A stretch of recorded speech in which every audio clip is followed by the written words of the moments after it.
ዙ 23 ማራኪዎቹ ከላኮርማ ክፍለ ጦር የደፈጣ ጥቃት በመፈጸም ድልም ተጎናጸፉ። ጠላትን በደፈጣ ጥቃትና በሽምቅ የመምታቱ ረፍት የመንሳቱና የማማረሩን ብሎም የማፍረሱ ተጋድሎ ተጠናክሮ የቀጠለ ሲሆን ምስራቅ አማራ ኮር 2 ከላኮርማ ክፍለ ጦር አንደኛ ሻለቃ ቃኝ ወልዲያ ከተማ ዙሪያ ልዩ ስሙ ውድመን የተባለ ቦታ በሁለት ኦራልና በአንድ ፓትሮል ይንቀሳቀስ የነበረ ጠላት ላይ የደፈጣ ጥቃት በመፈጸም ታላቅ ጀብድ ፈጽመው ድልም ተጎናጽፈዋል። ፋሽስቱ የብልጽግና አገዛዝ ከዘመቻ አባናደው ማግስት በርካታ አገረኛ ሰራዊት ወደ ቤተ አማራ ያስገባ መሆኑ የሚታወቅ ሲሆን ይህ አራዊት ሰራዊቱ ሚኒሊክ ህዝብ በየቀጠናው እንዲገባ ካደረገ በኋላም በሁሉም ቀጠና ያለ ሰራዊቱ በደፈጣ ጥቃት ጠላትን እየመታ እረፍት እየነሳና ተረጋግቶ እንዳይቀመጥም ብሎም እየተመረረ እንዲኮበልል በማድረግ ማጥቃት ቀርቶ ተረጋግቶ እንዳይከላከል አድርጎታል። ከዚህ ጋር ተያይዞ ሚኒሊክ ህዝብ በቂ ሁለንተናዊ ዝግጅት ማድረጉንና ለአዲስ ትልቅ ድል መዘጋጀቱን ያወቀው ጠላትም ከተለያዩ አካባቢዎች መካናይዝድና አንዳንድ ንብረቶችን በማሸሽም ላይ ይገኛል። በተያያዘ መረጃም የአማራ ፋኖ ብሔራዊ ኃይል ምዕራብ አማራ ቀጠና ቴዎድሮስ 105ኛ ኮር 66ኛ ክፍለ ጦር 7ኛ ቀኑን ያስቆጠረው እልህ አስጨራሽ ትንቅንቅ የአብይ አህመድ ቅጥረኛ ሰራዊት በብርሃን አምስቶቹ የፋኖ ብርቱ ክንድ ተቀጥቅጦ እንደ ቅጠልም ረግፈዋል።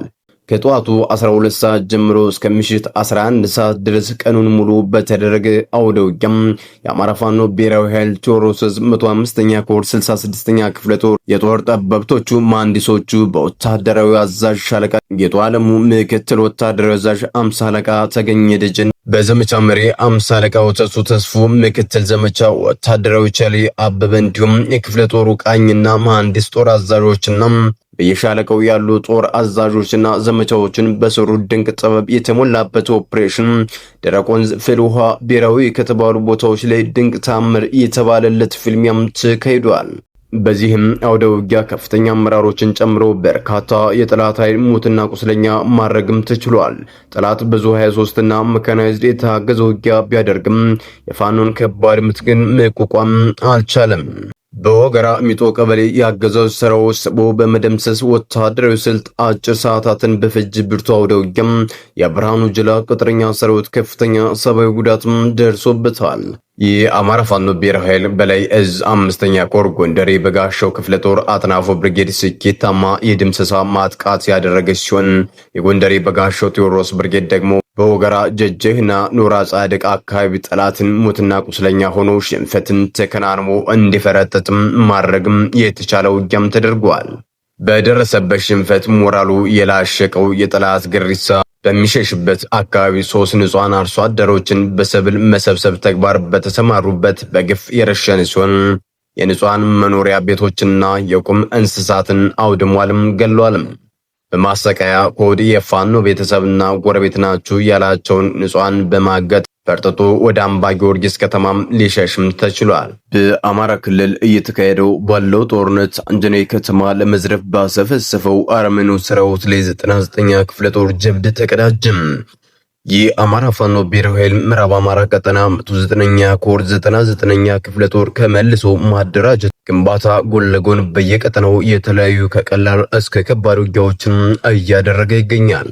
ከህዳር 24 ቀን 2018 ዓ.ም ጀምሮ መነሻውን ምዕራብ ጎጃም ደንበጫ በማድረግ እንጀኔ ቀበሌ በመመሸግ ለ7 ቀናት ህዝብን ለመግደልና የተለያዩ ዘረፋዎችን ለመፈጸም የተንቀሳቀሰውን ጠላት ጀግኖቹ እረፍ ሲነሱት ቢሰነብቱም ዛሬም ከሌሊቱ 11 ሰዓት እስከ 6 ሰዓት ከባድ ውጊያም በማድረግ በጠላት ላይ ከፍተኛ ሰብአዊና ቁሳዊ ኪሳራም አድርሰውበታል። በዚህ አውደ ውጊያም በአማራ ክልል ራሱን ጥምር ጦር ብሎ እየተንቀሳቀሰ ያለ አረመኔው ሰራዊት ሞርተር 120 እና ዙ 23 የተጠቀመ ቢሆንም በ109ኛ ኮር 99ኛ ክፍለ ጦር አናብስቶች ከባድ ኪሳራም የደረሰበት ሲሆን ከ35 በላይ የሰው ኃይል ሲደመሰስ ከ40 በላይ ከቀላል እስከ ከባድ ቁስለኛ ማድረግም ተችሏል። ደንበጫ ወረዳ አንጀኔ አሳክሺ ማርያም ቤተክርስቲያን በመሸገው ቤተክርስቲያን አጥር ግቢን በማቆሸሽ ሲጸዳዳበት የነበረውን ምሽግ በማስለቀቅም ብዛት ያለው ተተኳሽና ነፍስ ወከፍ ክላሽንኮቭ መሳሪያም ማረክም ተችሏል።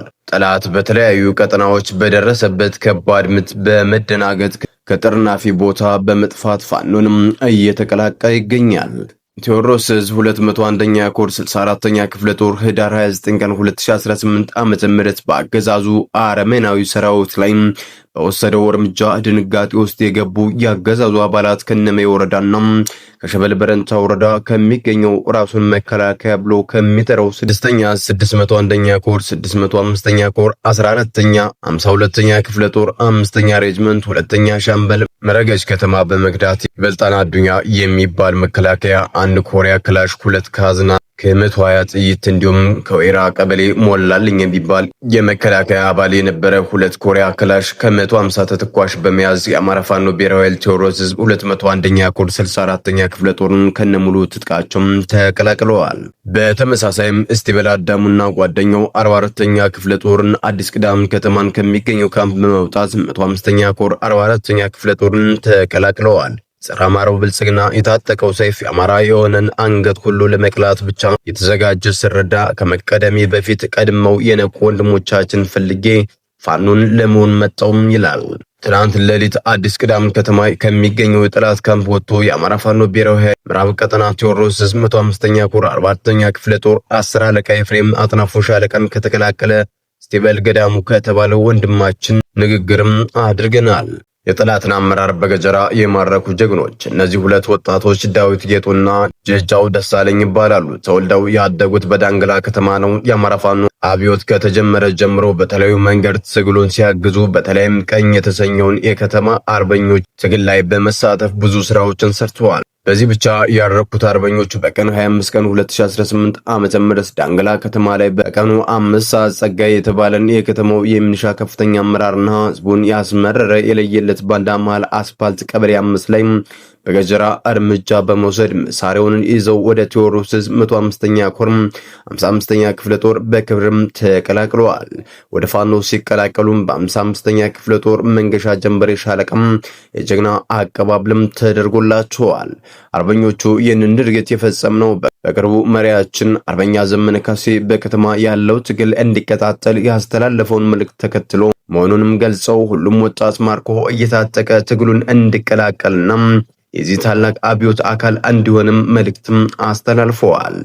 በነሜ ወረዳ ማህበረ ብርሃን ቀበሌ ቆይ መገንጠያ የሚገኘው የአረመኔው አገዛዝ ሆዳቸው በበለጠባቸው የባዕዴን አመራሮች ትዕዛዝ የንጹሃን አርሶ አደሮችን ቤት ካምፕ እንዲሆን ትዕዛዝ መስጠታቸውን አረጋግጠናል።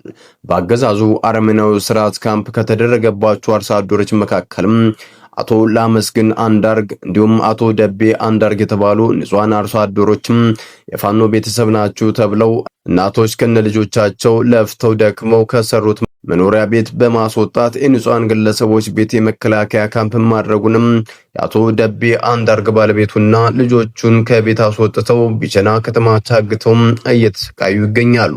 አገዛዙ አረመኔ ሰራዊት በማህበረ ብርሃን ቀበሌም 2 የቀንድ ከብት የሱቅም ሸቀጣ ሸቀጥ በሙሉ የቤት ዕቃ ሙሉ በሙሉ ሲያወድም 5000 ብርም መዝረፋቸውም ታውቋል። በነሜ ወረዳ ወይራ ጉሬዛም ቀበሌ የአቶ አይንዬ ሉሌና አትክልትና ባህር ዛፍ ለማገዶም ወስደዋል። የአቶ ወንድዬ አወቀ ጤፍ አጭደውም ወስደዋል። ከቢቸና ከተማ በቅርብ ርቀት የምትገኘው ወይረዝ አዲስ ዓለም መገንጠያ መኪናዎችን እያስቆመም የዘረፈ መሆኑንም አረጋግጠናል። የድንገት የተከሰተ ጥፋት ሳይሆን ጀነራል አሳምነው ጽጌ እንደገለጸው ከ1000 ዓመት ጀምሮ የታቀደ ከ500 ዓመት በፊት እንደ ህዝብ አማራን ለማጥፋት የተጠናና የታቀደ በመሆኑ ህዝባችንን ከደረሰበት የህልውና ስጋትን ለማዳን በከተማም በገጠሩምና ከሀገር ውጭ ያለው አማራ ሁሉ በአንድ ክንድ ሊተባበር ይገባል።